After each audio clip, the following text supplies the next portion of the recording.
The best way to learn a language? Immersion. Living where the language is spoken and using it every day. But if that's not in the cards this year, you can still learn a language the second best way, and that's with Babbel. Be a better you in 2024 with Babbel, the science-backed language learning app that actually works. Don't pay hundreds of dollars for private tutors or waste hours on apps that don't really help you speak the language. Babbel's quick 10-minute lessons are handcrafted by over 200 language experts and help you start speaking a new language in as little as 3 weeks. Babbel's designed by real people for real conversations, and their tips and tools are approachable, accessible, rooted in real-life situations, and delivered with conversation-based teaching, so you're ready to practice what you've learned in the real world. Here's a special limited-time deal for our listeners. Right now, get up to 60% off your Babbel subscription at babbel.com/Blue Wire. That's 60% off at babbel.com/Blue Wire, spelled BABBEL.com/Blue Wire. Rules and restrictions apply. The 1-2 pitch, ball lined to Yount, it's short, he throws, it's over! The Brewers have won the American League pennant! Milwaukee, you have a World Series! Hit in the air, Yount makes a great catch, and Juan Nieves has thrown the first no-hitter in Milwaukee Brewer history! Swings, and there it is! A base hit in the right center! He's done it! 3,000 for Robin. And there's a drive in the left field. This is hit well. And it's gone! Right from a two-run home run. The Brewers take the lead. Morgan, a smash up the middle. Base hit to center. Here comes Gomez. Around third. A throw and the Brewers win. The Brewers are moving on a base hit by Nigel Morgan. Here it is. Yelich sends one to right center and deep. Get up! Get up! Get out of here and gone for Yelich. You're cruising for Brewsing with me, Andrew Snyder. And me, Adam McGee. As we talk all things Milwaukee Brewers on the Eurostep Podcast Network and Blue Wire Podcasts. Another podcast with Adam back in the saddle. Another series win over an NL Central opponent. Brewers have taken 2 out of 3 games from the Pittsburgh Pirates as they finish off a homestand before heading out on a 9-game road trip. Before we get into all that, some good news, some bad news, some very fun baseball. Hey, Adam, how are you doing, buddy? Hello, Andrew. I am here. I don't like the back of the saddle because I'm definitely not getting into any kind of saddle anytime soon. That would require a lot of help, and the risk would be pretty great. I'm better than I was last pod, and if we can keep that trajectory going, I'll be happy. Got to watch a really, really fun Brewers game to round out this series, and looking forward to talking through it all with you. As am I. The Brewers were in that stretch where they had lost, I think, 3 out of 4 series. They had lost 4 out of their last 6 going into the Card series. Then they take 3 of 4 there, 2 of 3 against the Pirates. Taking care of business and doing so in style. But before we get into the ins and outs of those games, we have to talk about some of the things that are going on in the games and then affecting them after the games. In game 1, in the second inning, Rhys Hoskins hits a single the opposite way to right field as he's making the turn around first base. Seems to notice something go wrong with his lower half. A few pitches later, removed for the game for the pinch runner. In the aftermath of that, it was noted on the broadcast, I should say, by Matt Arnold as he was being interviewed by the Bally team, that it was a hamstring injury for Hoskins, so not something with his surgically repaired knee, which is, of course, always the first thing that pops into your mind when something like that happens. At the time, he was going to undergo an MRI the next day. He did. Originally, they said he was going to seek a second opinion, but instead they have gone ahead and made the move to place Rhys Hoskins on the 10-day IL. Owen Miller returns from Nashville to take his spot on the roster. Pat Murphy, after the second game of the series, noted that it should be a 2 to 4 week recovery timeline from Hoskins. Not something that you want, a tough blow to the team. I think last week, the one thing that we had said about Hoskins was on the field with the production pretty much as advertised. And obviously, he seems like a great guy in the clubhouse, a guy that you want in your foxhole fighting with you every day. I think they are set up to handle this about as well as they possibly could with toe tap Bowers bringing power into our lives as a first base option. Obviously, Gary Sanchez will get a lot of DH at bats, and his recent power surge has meant a lot to the offense. In AAA, you've got Tyler Black playing first base. If that ever becomes something that you need again, Owen Miller got the start on getaway day, but I don't think that'll be something. I would say I know that's not going to be something that's going to be an everyday occurrence. I think we'll see a healthy dose of Jake Bauers at first base, especially against righties. So hate to see Hoskins go, but especially with what his presence and power in this lineup means to the team long term, I think you do the due diligence and make sure he returns with that hamstring healthy, because as we know, that can be a temperamental and recurring type of injury. So even if it's that full 4 week time frame for him to get ready and I'll say it again, back in the saddle, I think the Brewers can weather the storm, even if this is definitely a meaningful loss to the lineup. You're like Nikola Jokic over here. You're so big into horses today. I don't know what this is about. Yeah, Uh, sorry, Kentucky Derby a few weeks ago. Nikola Jokic on my TV in the evenings after baseball. It's a lot. Look, this is obviously we would much rather if Rhys Hoskins didn't hurt his hamstring at all.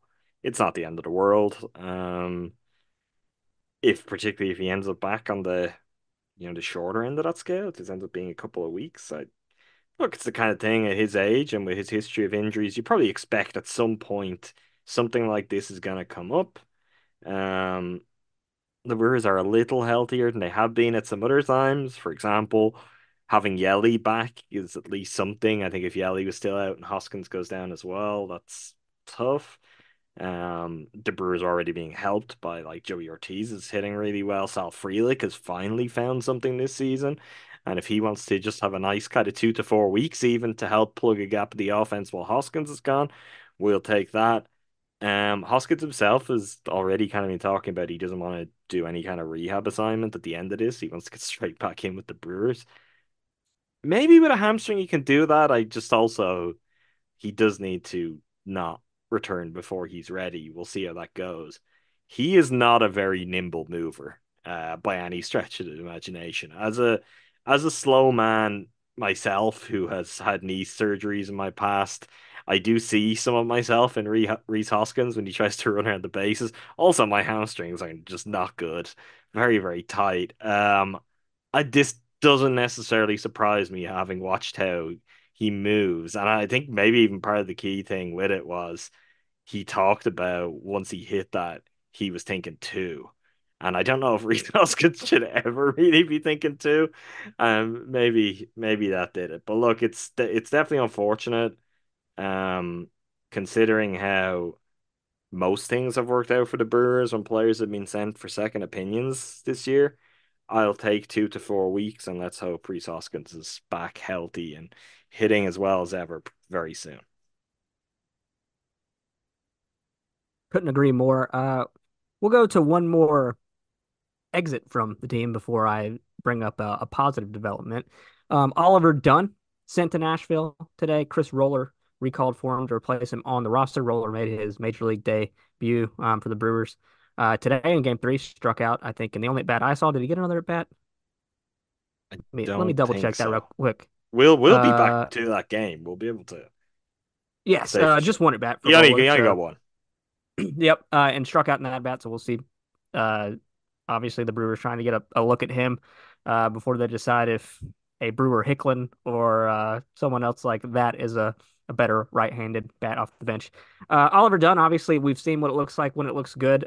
Hits the ball hard, has a patient approach at the plate, but just too much swing and miss. 38.9% strikeout rate. And some of that patience, honestly, I think has done him a bit of a disservice. Only a 5.6% walk rate, and it seems like he's always behind in counts, whether he's swinging or whether he's taking a pitch. Just one of those things where when everything that can go wrong will. 226 batting average, 278 OBP, 333 slug, 75 WRC plus, and 90 plate appearances for Dunn with the Brewers. Obviously, he's only had 7 games and 19 plate appearances in his career at AAA. Not a guy I'm really willing to write off as a major league contributor down the line, but definitely a guy that needs to be getting regular at bats if he's going to solve some of the problems that he has. So not really a surprise there, and I think especially um, with the emergence of some other guys that can like stick into that backup third base role in a pinch, it's more valuable for Dunn to figure some things out rather than continue to struggle at the major league level. Yeah, so I heard him to have some time in AAA. Um, I think it is worth noting because we have been further away from that recently, but we have seen some really good stuff from him this season, Yeah, particularly like early on. He gave us like real cause for excitement what he was bringing. Hey, even when some of the other players around him who have kind of settled in weren't necessarily playing as well. So look, it's part and parcel of a player of that profile and with that level of experience. There are going to be ups and downs, and the downs can be pretty pronounced. We've seen some of that. This is also maybe a good move for the Brewers, a good move from Arnold, just because as we will talk about more as we get into the games, we really have reached. It's been an ongoing kind of conversation with Murph for like 3 weeks now, but we have reached, yes, Joey Ortiz is an everyday starter. You need him in your lineup every day. And I think the simplest way to simplify that is to get Ollie done out of there. Someone, I can't remember who, but had the Moneyball meme where the news is being broken to, Philip Seymour Hoffman, that things are being taken out of his hand, and you're going to do what we want you to do. And in that regard, maybe that's Joey Ortiz is not just starting most days, he's starting every day, Murph. And yeah, hopefully on both sides of that, with Ortiz getting more starts, with Dunn getting some time to work things out and get some meaningful reps at Nashville, the Brewers will be better off on both sides of that. some more positive news. Last we heard of DL Hall, he had started playing catch and was progressing slowly. Uh, Adam McCalvy noted on Tuesday that Hall threw 35 pitches over 2 simulated innings of live BP. Uh, Next step will be to get kind of time with the medical staff to confirm what the next step is and when he would be approved to go on a rehab start. Wade Miley noted that he was up to 95 miles per hour in that simulated game setting. So positive news from DL Hall as he gets closer to a rehab start. Obviously, haven't heard anything else on that today, so I assume if any further progress had been made, we would have heard that on the broadcast. Love the idea of Wade Miley pitching coach as well, just spending time with left-handed starting pitchers that are working their way back from injury or just into the first 2 starts of their big league career. So you got 2 exciting lefties right now in the rotation, or one on the IL, one in the rotation, and you got Wade Miley right there to provide Adam and Kurt and Todd Rosiak or whoever little tidbits on how he looked in a simulated game. Love to see that. Did you see any more detail on that anywhere? Because I'm sure it was just kind of like grabbing Wade in a hallway of the clubhouse, like getting. But based on how they've talked with him and based on the kind of guy he is, and I guess there was a stated desire when he got injured to want to keep him around the clubhouse this season and keep him involved. I think that'd be very beneficial. Like you can make Wade Miley like DL Hall's designated mentor this season, and that could be something that is very, very beneficial in the longer term. So I don't know. That's kind of it's a fun wrinkle. It's probably absolutely nothing more than just here's a nice little quote from Wade Miley. He's just around the place and telling us what he's seeing. But I wouldn't be against, not a more formalized role, but more, semi-formalized role. Like, let's get Wade involved. Yeah, I'm here for it.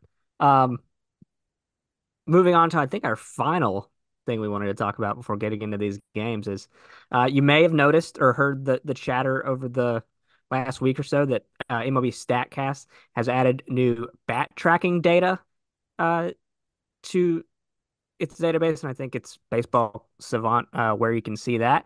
And a familiar face has found himself at the top of one of the new categories. Adam, I know you had the information on this up because I was having some laptop difficulties loading the article. Hmm. But Adam, what have we learned about Mr. William Contreras from this data?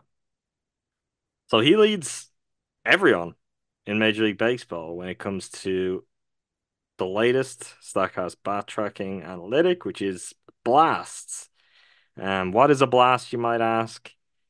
A blast is the ability to square up a ball, which means to attain at least 80% of the maximum possible exit velocity available, given the speed of your swing and the pitch, and to do so with impressive bat speed. To give the exact StatCast definition, which is quite simplified. A blast is the most valuable swing there is. A blasted swing is one that is squared up and has a fast swing. A squared up swing doesn't have a bat speed minimum, a blast does. Squaring up a ball is good. Squaring it up with fast bat speed is even better. And for like all the number nerds out there, we know we've got number nerds. The actual strict definition is percent squared up 100 plus bat speed greater than or equal to 164. If that makes sense to you, I hope you're happy about it. What I'm happy about is any kind of list that compiles the best hitters in baseball and has William Contreras squarely positioned at number one. So Contreras true. This was true Sunday. Led all baseball with 58 blasts this season. Second was Juan Soto with 50. Then we got Shohei Ohtani with 46, along with Bobby Witt Jr. also 46. Salvador Perez with 45. Aaron Judge 44. Gunnar Henderson with 43. Julio Rodriguez with 43, and Yandy Diaz with 43. Pretty impressive list. And Bill is not just top of that list; he is far and away top of that list. As I said, they were the stats true Sunday, and as we'll get to when we talk about this series, Bill will only have added to his total of blasts so far this year as well. So we have really been shouting from the rooftops about just the level that he has reached since last season. I think certainly since the middle of last season. And we've continued to do that early this year, but this is an NL MVP frontrunner. Like that's what he's shaping up to be. Last year we were talking about how does he get in the mix? He should be getting mentions when he's not. This year he should be right at the forefront of conversations. I think any conversations that aren't talking about William Contreras are going to be completely illegitimate, to be honest. That is very exciting, and Contreras just continues to be nothing but a joy for Brewers fans to watch.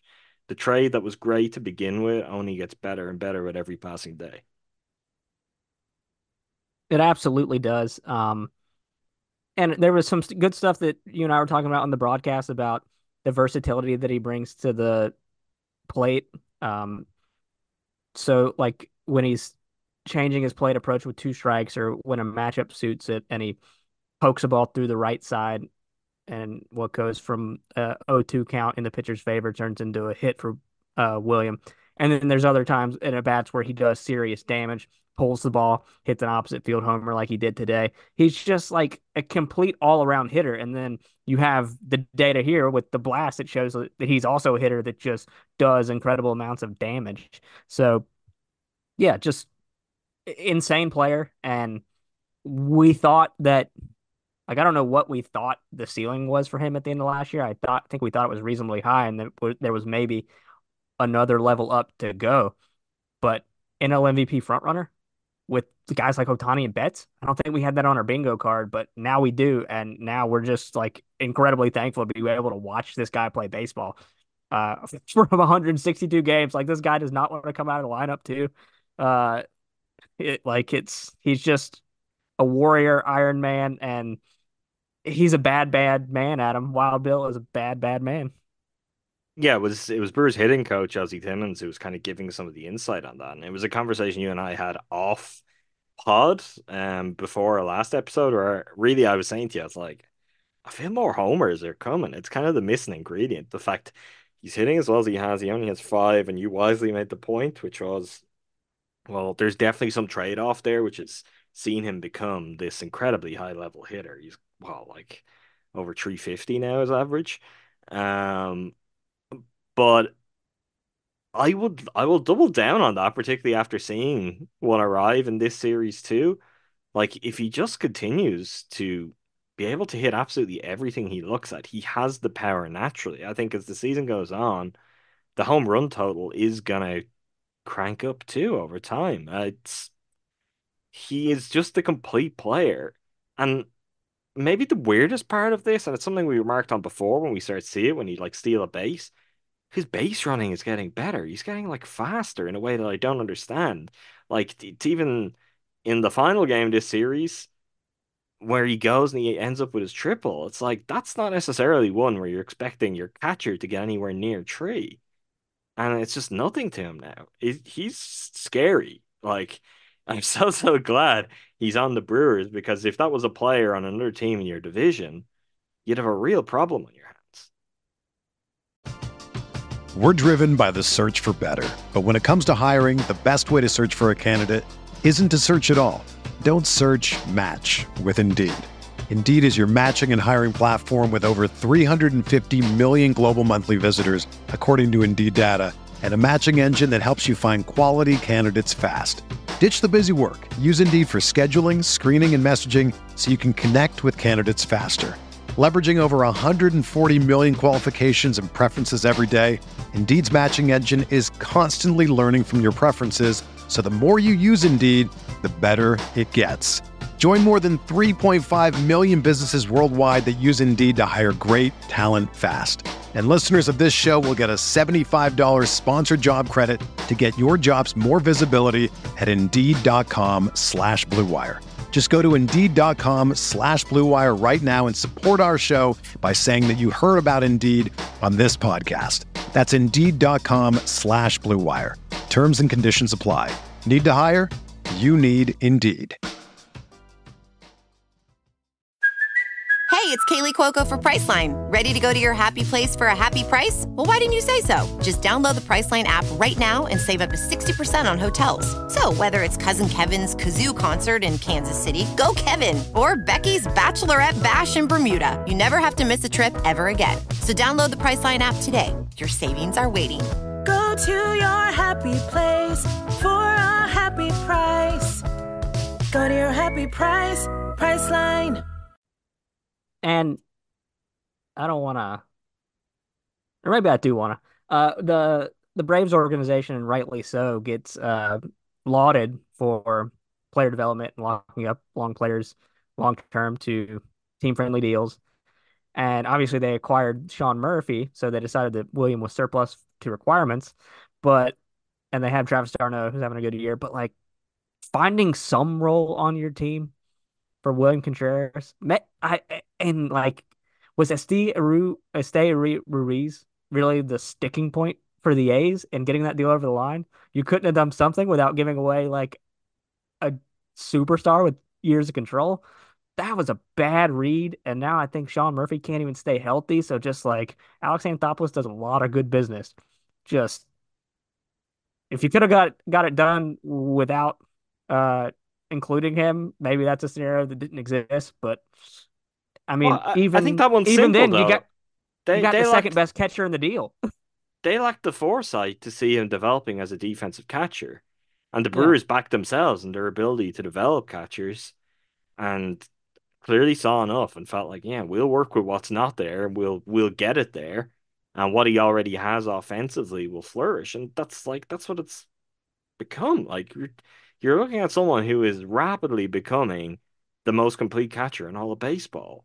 It's just the Braves just they lacked the foresight or they didn't have the confidence in their own development, or they were just like, yeah, you can't, he's a bad defensive catcher. He's average at best.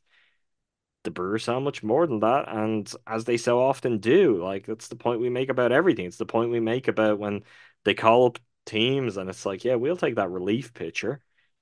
It, they are you can only give them so much credit. They deserve every bit of it, but it's like it gets tough at a certain point to keep hammering it home. But we need to continue.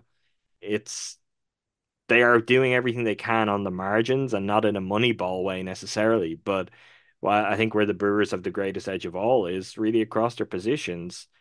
They've got the development down right, and they've got a good eye for identifying players who project as, candidates for improvement within the Brewers system. In Contreras' Yeah, it's case, they might just reap like the biggest rewards of all from that. Yeah, I guess each organization probably has their blind spots too from a development standpoint, because a win for Anthopoulos there is they turn Austin Riley into a guy who a lot of scouts didn't think could play third base into a very solid third baseman that absolutely mashes. And then with Contreras, you send him out of town to get Sean Murphy, and now Sean Murphy's played one game this season. Um, I would, maintain is not as good of a catcher or hitter as Contreras in general. Maybe controlling the running game, Murphy's a little better, but obviously, as we know, a lot of that is on the pitching staff. And he's about to turn 30 in October, and William Contreras is going to get MVP votes. So, I had to take a little bit of an opportunity to do something like this, Adam, but a lot of that's neither here nor there. It just goes to show you just what highway robbery getting William Contreras was for the Brewers. So, great job on that one. Shall we recap some baseball, Adam? Let's do it. Brewers, Pirates in game one of this series. A game that would ultimately not go the Brewers' way, but I still think it's evidence of the type of team that they have become early in this season, as they did not go quietly. Colin Ray on the mound against Mitch Keller. The Pirates would strike first in the top of the first. Brian Reynolds would reach via a base hit. What else is new? O'Neill Cruz nearly doubled up on a ground ball next, but beat it out. That put Jack Sawinski to the plate, and he would hit a two-run homer to make it 2-0 Pirates in the first. I think the Brewers quieted Reynolds a little bit over the following two games. He had 1 for 4 today, and then I think he had an 0 for yesterday. He did, but he was 5 for 5 in this game. Just leading me to curse his name in ways that I often do on this podcast. I pined for him at the 2022 trade deadline, and now he has decided to torment me forever. In the third, Brian Reynolds double scores Andrew McCutchen. That makes it 3-0 Pirates. Colin Ray would settle down from that point, make it through 6 innings. 6 innings, 6 hits, 3 runs, all earned, 1 walk, 5 strikeouts. So just like we talked about with Freddie Peralta last week, just locking down to get through 6 and go deep into the game, even when you don't necessarily have your best stuff working. He made an interesting set of comments, and I don't have the full quotes up ahead of me, to reporters after the game, and I think guys like Dom Catronio and Jack Stern were noticing it during the game, is that he started throwing a lot more splitters than he had at any point this season. So made an adjustment based on what he was seeing the Pirates do at the plate, threw more splitters, and that got him deep in the game. So I think that just really highlights the aspect of Colin Ray that we often come back to, which is his pitchability and his ability to navigate through games with his arsenal, even if he's not necessarily got the most overpowering stuff. So Ray kept the Brewers in the game, even if it started out a little rocky. I've got the quote courtesy of the Brewer Fanatic article by Jack Stern, if you want it there. Speaking of that splitter, he said it can be part of my game, just kind of seeing what they're trying to do at the plate, seeing their approach, just kind of changing speeds a little bit. And the splitter is definitely an option that we use tonight. Sometimes that might be the curveball, but tonight it was the changeup. It was something that on the broadcast too was kind of, I feel like that's been talked about in a few games, and Murph was asked about it in the post game too, and Murph kind of, it sounded like it was somewhat occurring to him. It was like, that is the thing I do like about Colin Ray, and I guess I hadn't quite put that that's what it is, but it is that he is a very patient pitcher. He's a very competent game reader, and he's accomplished when it comes to having the ability to make adjustments on the fly. He has no kind of, there's no ego attached in that. He has the self-awareness, and it's okay.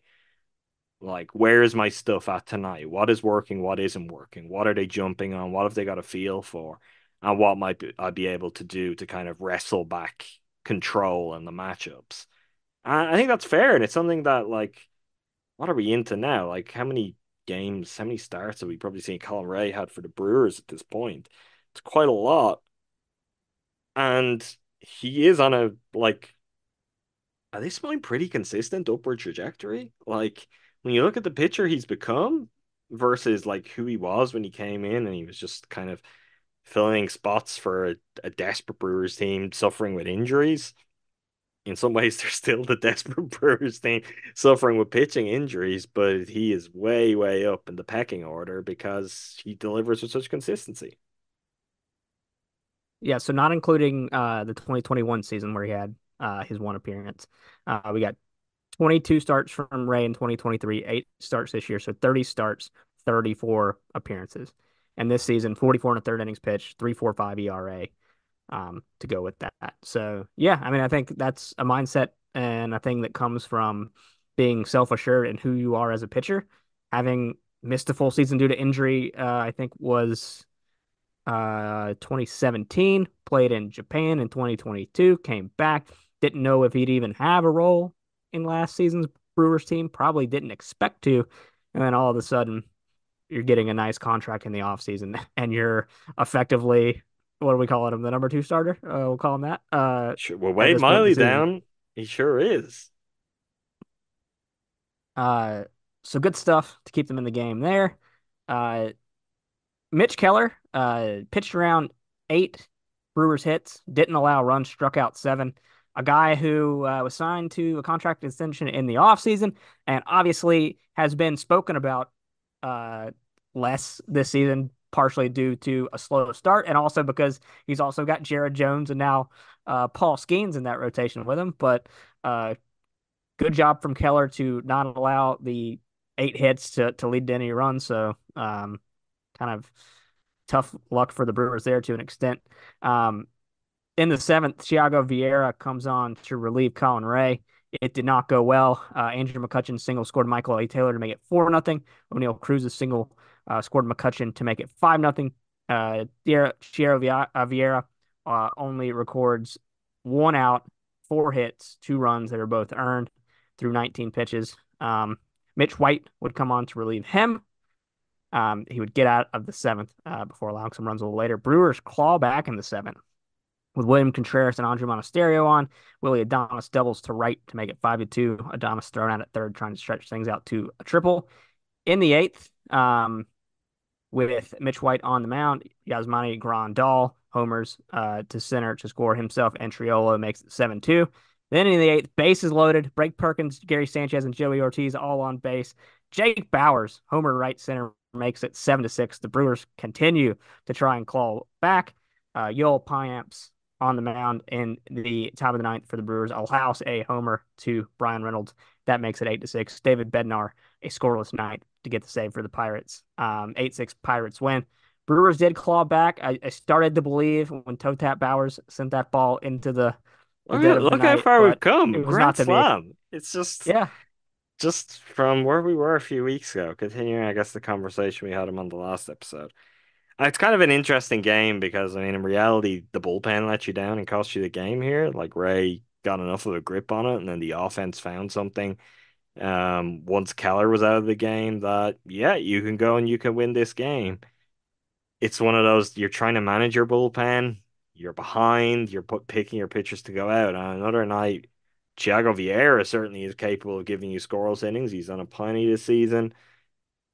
Not so sure about Mitch White yet. We'll see. But you could find yourself in a very different situation. And then Piamps, he's had his struggles of late too, and a better version of him. You never know. Like, this game could have been there to win. But look, in a series,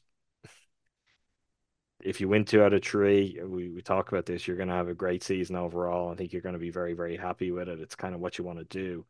So this is only the first leg of this particular series.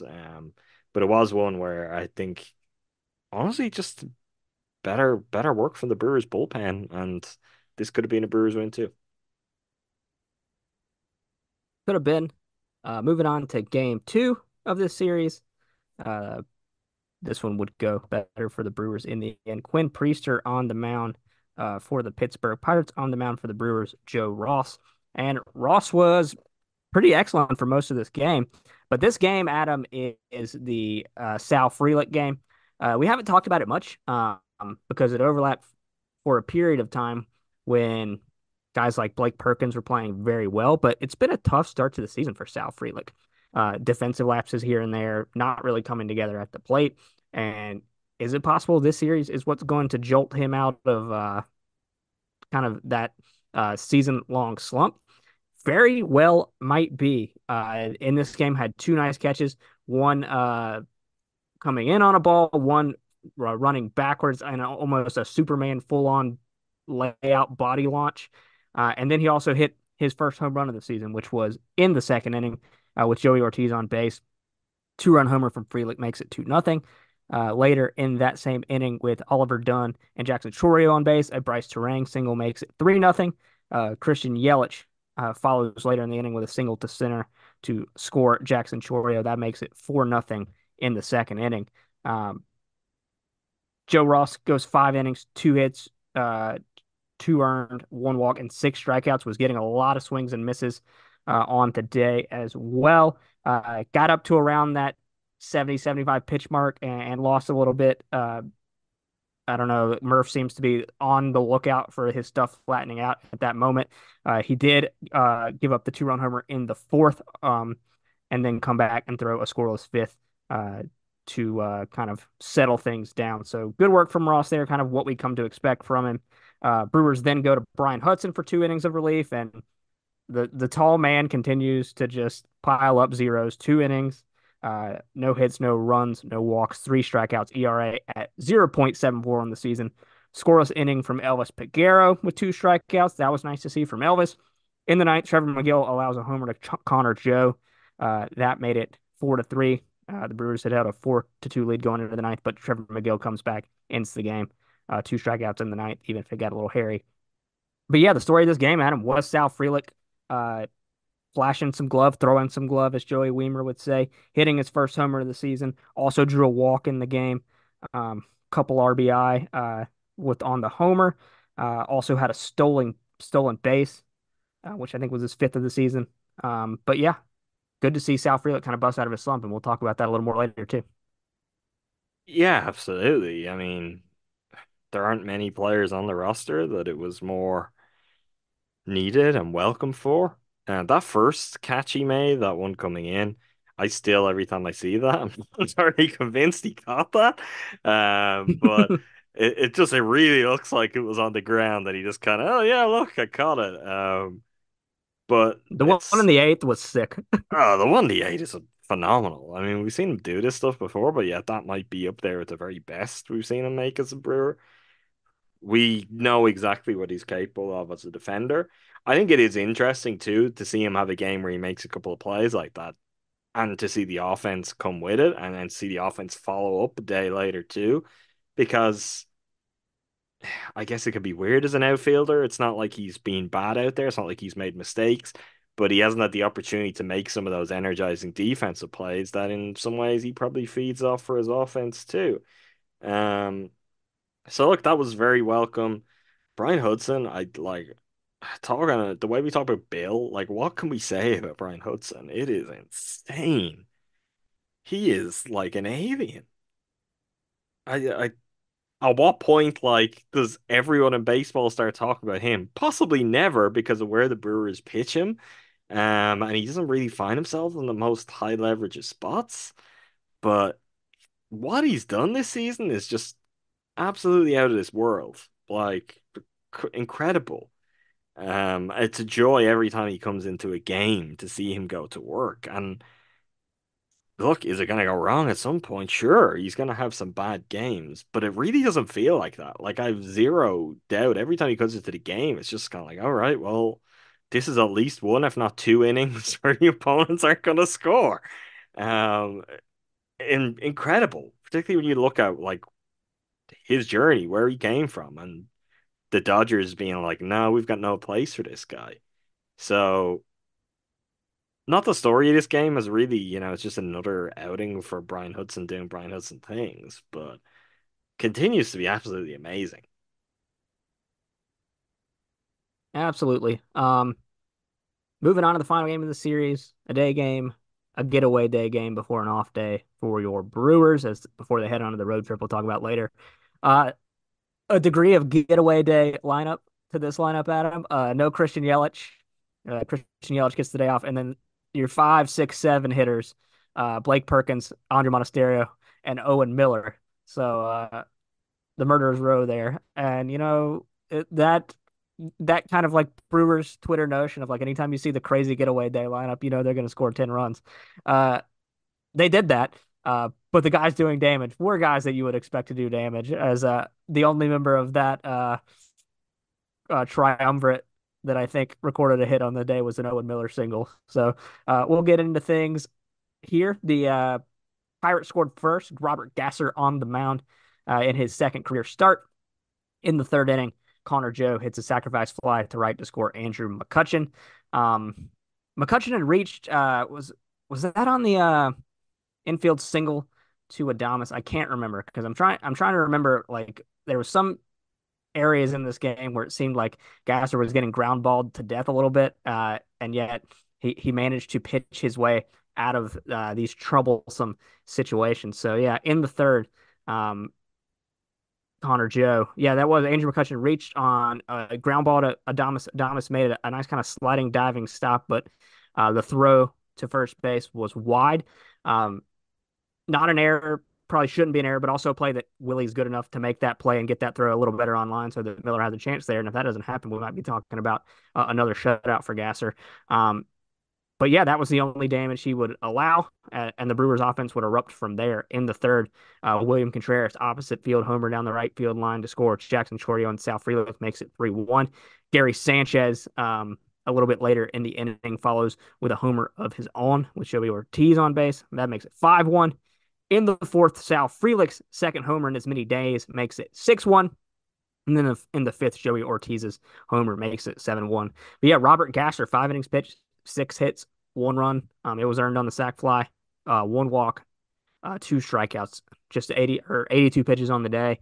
Obviously, with the big lead and the need to get Yoel Payamps some work as well, Murph pulled Gasser. At that point, they were also showed him with the trainer looking at his finger in the dugout after that point as well. I don't know if Gasser's a guy who's had history with blisters or nail problems in the past. Haven't seen anything come out on that since, so wouldn't read into that too much. But yeah, what was it? 11 innings of work in his Brewers career thus far, just 1 earned run. And Gasser looks like the real deal and looks like a guy that uh, can have like the toughness to work his way through an outing, even when guys are getting on base. There were a couple of nifty double plays turned there as well. I remember one Monasterio to Ortiz to Miller turn from third, second, first that was particularly gorgeous. Joey Ortiz's throwing angles, or something that I want like a video montage made up of where I can just watch them before I go to sleep. But yeah, Robert Gasser, as advertised, great start to his Brewers career. Yeah, and I think most importantly for me, through 2 starts, we've seen. I think he's got a great attitude. I love everything about his approach. He's a gritty guy who's up for the fight. I think in this outing he was very, very far from his best. I think also, to be fair, he is a guy who initiates some weak contact, and just on this occasion, a lot of those hits were finding gaps in the Brewers infield and just kind of squirming out for singles. If that's your bad day, you live with that. I think what's important is that as guys get on base, like, you remain relaxed, the breathing remains consistent. You go and you just keep doing your work. And that's what he did. A lot of traffic on the bases at times, a lot of guys like getting to third, it's not just, oh, there's a man off first. A lot of time, I feel early in this game where the Pirates had men on the corners. And Gasser would just continue to execute and go about his business. And that's really important, and that teaches a lot. There was a point where I was like, he might be knocked out here after 3 innings, and the Pirates could have 3 or 4 runs. So to see him avoid that and then go 4 and then go 5, I think it's incredibly positive. I like everything I'm seeing here. And I mean, again, he didn't quite have it as much today as he did in his debut. 1 walk. 1 walk in his first 2 starts. If you're not going to walk guys, it's going to be a lot easier for him to be a really, really high level starter. And if the kind of downside of it and what we're seeing so far is that there could be some soft contact, That's fine. You can work with that. And particularly when you've got infield defenders as good as the Brewers have. If anything, Gasser starts will not just be electric for, watching what he's going to do with his sweeper, but for someone like you, it's probably going to increase the likelihood of, Joey Ortiz just whipping a ball to Willie Adames to whip over to first for some sick double plays. So I think overall, it couldn't be more positive through two starts from Robert Gasser. And I think this one, he faced some adversity and he came out of it going 5 innings. So you're not hurting the bullpen and you're only giving up one earned run. Fantastic work. And I think it showed us something about him, I guess, in terms of his resolve, his mentality, which is maybe just as important. I'm not going to name names. So we've talked about like elite Brewers pitchers in the past couple of years who their mindset was sometimes what would let them down. Gasser looks like a cool customer he's all about business and he knows how to kind of control his emotions, control his pitching, and go out there and get the job done through his first two starts. And that is a very small sample, but they're your first two starts in the big leagues. It's not nothing to take from. Like that's a lot for you to handle emotionally as someone who wants to be a starting pitcher for the rest of your career. Relieving Gasser after his five was Yoel Payamps, and I thought this was a really good spot with the big lead to get Payamps some work because he's had kind of a weird season. Had that tough blow up outing, working on back to back days against the Twins. Then he had a string of scoreless outings where he looked like he was back to normal. Had that tough outing against the Royals, so it's like his ERA is 5.54, but a lot of that is due to two really bad outings, and then he had obviously the homer allowed to Brian Reynolds in the first game of the series. So he had to go on the bereavement list at one point. So just a season of just kind of stops and starts and adversity for Pipes. So I think getting him a clean inning here with two strikeouts in a game that the Brewers are firmly in control in feels like a positive development for getting him back on track. So I'm glad to see that for Payamps. Yeah. As we know, relief pitching, two bad outings can make your line look a lot worse than it actually is.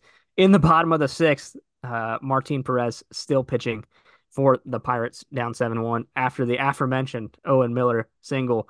Jackson Chourio crushes a homer to left center, 441 feet, makes it 9-1. Chourio obviously has had a tough start to his major league career. What he's been known for in the minor leagues has been getting to a level, struggling, adjusting. I don't know if that's the start of that. It might be, it might not be, but boy, was it nice to see Jackson Chourio absolutely murder a baseball. For sure. And it's what we know he's capable of. It's what we've seen him do throughout his journey up.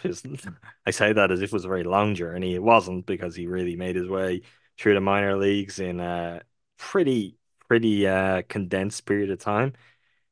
But he absolutely crushed that one. And it's nice to see at a moment where he is struggling, where he has been making the adjustment to see that he has the ability to find that next level and just with a swing of the bat to show, yeah, this is who I am, this is what I can do.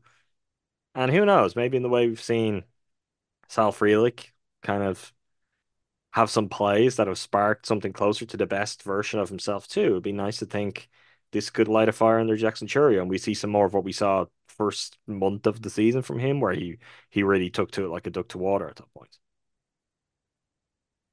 Later in the game or in the inning, excuse me, after Luis Ortiz comes on for Pittsburgh to relieve Perez, Sal Frelick doubles. Then William Contreras triples to right the score. Frelick makes it 10-1. Jared Kanan comes on in the seventh for the Brewers. Andrew McCutchen, old friend, hits a homer to make it 10-2. Nothing doing for the Brewers in the bottom of the seventh. Mitch White comes on for the Brewers in the top of the eighth. Gets through that scoreless. Nothing doing for the Brewers in the bottom of the eighth. Mitch White then closes out the game. Rowdy Tellez flies out to end things. Tough go of it for Rowdy Tellez. I think he got either 4 or 5 at-bats in the series and did not get a hit. 176, 250, 231 for Rowdy on the year for the Pirates. Tough stuff for the old friend there. Keith in the Discord makes a good point. from a tweet from Baseball's Not Dead, which is a good account to follow on Twitter. Banner day for the Brewers the players, the Brewers turned Hader and Burns into Contreras 3-for-5, triple homer, run, 4 RBI. Ortiz 2-for-2, 2 walks, home run, 2 runs, RBI, also hit by pitch. Joey Ortiz stepped up to the plate 5 times in this game, reached all 5 times. Gasser, 5 innings pitched, 6 hits, a walk, 1 run, 2 strikeouts, and then a scoreless inning from Payamps. So the trade tree day exists there. Brewers win 10-2, take 2 out of 3 in the series. 25-17 record on the year. Cubs still have to finish up their series with the Atlanta Braves, and then I think the Cubs and Pirates play again, and a player that the Brewers avoided will go against the Cubs and hopefully pitch well. Jared Jones and Paul Skeens, I think, get the first 2 outings in that series, which I think is going to be at Wrigley. So that is a nice, nice piece of sequencing for the Brewers to avoid yes, those 2 guys and for the Cubs to get them. That is delicious. The universe is, working in our favor for a change. One thing everyone wants to know is, will Livy Dunn be at Wrigley Field? I think the one thing, having seen the Pirates, I'm ready to talk with the NL Central, and we obviously spent so much of the off season talking about how we felt the division would shape up and it being better than really what it seemed like. I mean, the Reds just completely nosediving is a key part in this. The division's not looking very good right now. There are 2 teams in the division. It's not the worst thing, right? It's not the worst thing because I think we certainly thought there could be more competition, not just to win the division, but for wildcard spots out of it, from the likes of the Reds, Cardinals, and then I guess even when they started fast year again, like maybe the Pirates are ready to take a jump and be in the mix. So not the worst thing that's not happening, and let's just hope the Brewers, I guess, continue to keep the foot to the floor and retain control of the division lead, so you don't have to worry about anything beyond that. But it is worth noting that those non-Brewers Cubs NL Central teams are not looking all that, to say the least, right now. Yeah, I've been watching a lot of the Reds lately because they've been in Arizona. So obviously a Brewers game finishes, I'm picking up on some kind of West Coast game. I think they won last night, but just when I'm watching those games and scrolling the timeline, for some reason, the For You page just like will come up with Reds Twitter stuff, and they're really going through it right now. Also, don't know what's up The with the one thing on the Diamondbacks. Reds, though, I'll say, like, the Reds barely have a negative run differential. Like, when you look at the kind of teams who within the Central, even, I mean, the Cardinals have a -45 run differential, the Pirates -34, and the Reds are -2. Maybe that just speaks to, I guess, the kind of extreme nature of when the Reds are good, they're good, and they'll roll off, some wins, and they'll score a lot of runs. When they're bad, they'll get blown out. Or maybe that could, over the course of the season, speak to something in a sequencing sense where maybe that balances out and they end up better. I do think they're a better team than they've showed lately. If I was to bet on one of those 3 in the NL Central re-emerging and getting hot at some point, it's probably the Reds for me. Probably. They're the team I would choose out of those 3. Um, I should have doubled down on being more skeptical of them when we were doing our division preview, because something about the injuries to McClain and Noelvi Marte's suspension, it's just like I feel like they're going to get off to such a bad start that they're going to go on a run late and they're going to finish like 80-82 and like not really be in the race, but be a team that everyone's like picking next year to win the division. That's kind of the sense that I have of the Reds, because of like the adverse start they've had to their season. They remind me of like the Diamondbacks the year before last, where they went on this run late and they were kind of like no one was talking about them until Snake Timber, as we talked about in 2022, Adam. And then obviously they still weren't great in the regular season last year, but then they click on late and they make a World Series. And that's kind of the vibe I'm getting from this year's Reds team, is that they're a year away from that kind of big season long run where they're duking it out with the Brewers. But if I'm betting on a team to make that run and get into the mix with the Brewers and the Cubs, it's definitely the Reds over the Cardinals and the Pirates. Like I've got no faith in the Cardinals, even though they've won a few games by beating up on the Angels, who wouldn't beat up on the Angels. I mean, the thing with that, and again, to kind of bring it back to a Brewers perspective, and the thing that, as much as if I was a Reds fan, I'd be trying to talk myself into, oh, yeah, but look what our future is, and look at all these elements of it. Look at the Brewers lineup and look at the players they're playing. Look at Jackson Churio, look at Robert Gasser, look at Joey Ortiz. Like, the Brewers are doing what they're doing with first year and second year guys. Like, they're going nowhere. Like, this isn't just in a different way to some other Brewers teams, I think too. This is like the start of what could be an era of Brewers baseball is being kind of really kind of bedded in right now, and they're playing well, and we'll see what the season pans out as. But the Brock Reds are Wilkins kind back playing, by the way, after that's his facial nice. injury. Yeah. The Reds are having the teething problems of a team that's prospect heavy. The Brewers are a team that's prospect heavy and they're first in the division. Yeah, other than Ellie, it's like who's the dude there that's like taking the bull by the horn like a Yelich or a Contreras? Like show me that guy. And I don't know that they're doing it right now. I hope I don't speak this. They're tied 1-1 in the bottom of the seventh in Arizona. So I'm hoping the Snakes They're can they're seven and a make half a games back at the Brewers. I'm good with that for the moment. We don't need to. I'm not worried about you speaking something good into existence for the Reds right now. I'll let you off the hook if that happens. I'm trying to speak good things for the Diamondbacks back into existence. Uh, I'm wearing a Brewers headband, Adam, right now, like inspired by the Corbin Carroll look that he's got going on. So, That's I told uh, you, you look like Keston Hira. That's the Keston Hira look. After he'd strike out, he'd take his helmet off. That's exactly what he would be wearing. So, yeah, but my plate approach is more Joey Ortiz. So, uh, if you say so.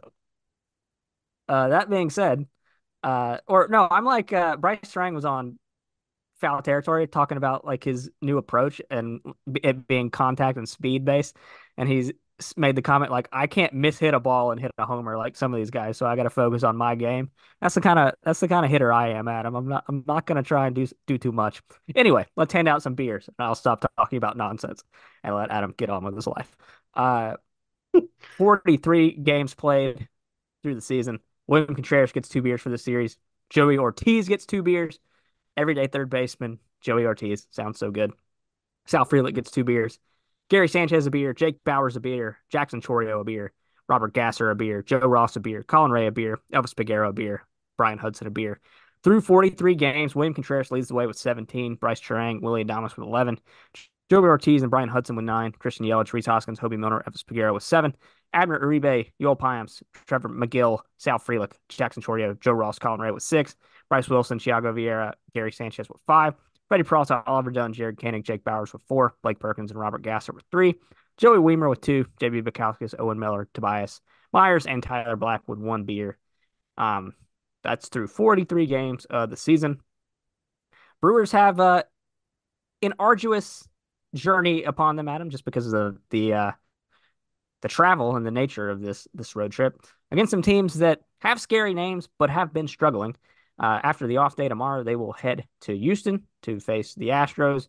Ronel Blanco, who was one of the more heartwarming stories of the early season with his no-hitter, recently busted for sticky stuff in his most recent start on his glove. So at the Astros, are they at it again, Adam? Uh, they just can't be stopped. I don't know what the suspension looks like for him, or how that's going to shake out because they have him on ESPN currently slated as that Sunday starter, but I don't think it's going to be him making the start unless there's an appeal there. But Friday, 7:10 Central start, Freddie Peralta versus Justin Verlander, and if that's not some Friday night entertainment, Adam, I don't know what is. Saturday, May 18th, 6:10 Central start. Bryce Wilson looking to bounce back after his last outing against Spencer Arrighetti.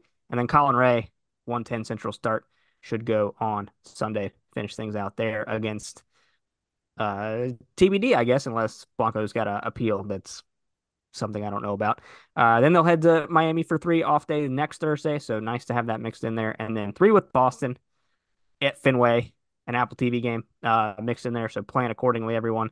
And then the Memorial Day showdown with the Cubs. Swing by the tailgate, folks.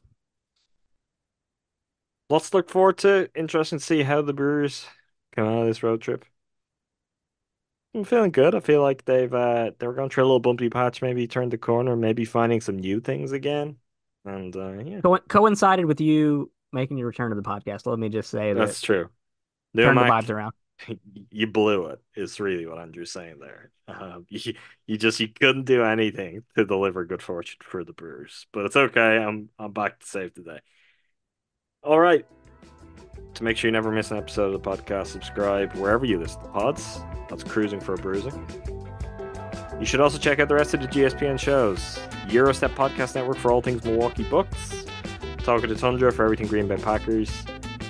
And make time for this for more from Andrew and I as we talk movies, pop culture, all that kind of stuff.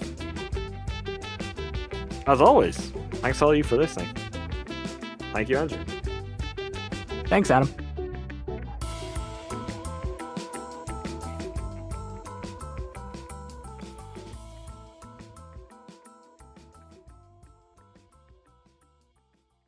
Everyone is talking about magnesium. It's all you hear about. But why? What do we know about magnesium?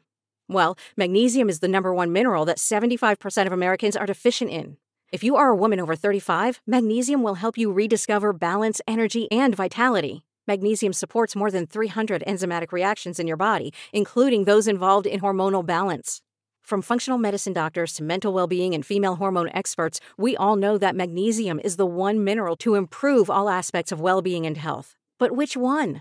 Magnesium Breakthrough from Bioptimizers, the trusted choice recommended by leading experts with 7 best-absorbed forms of magnesium to ensure your body receives the support it needs for overall well-being. Go to bioptimizers.com/balance today and use code BALANCE10 for 10% off. Support your journey to wellness at bioptimizers.com/balance. Magnesium Breakthrough from Bioptimizers, your foundation to optimal health and vitality.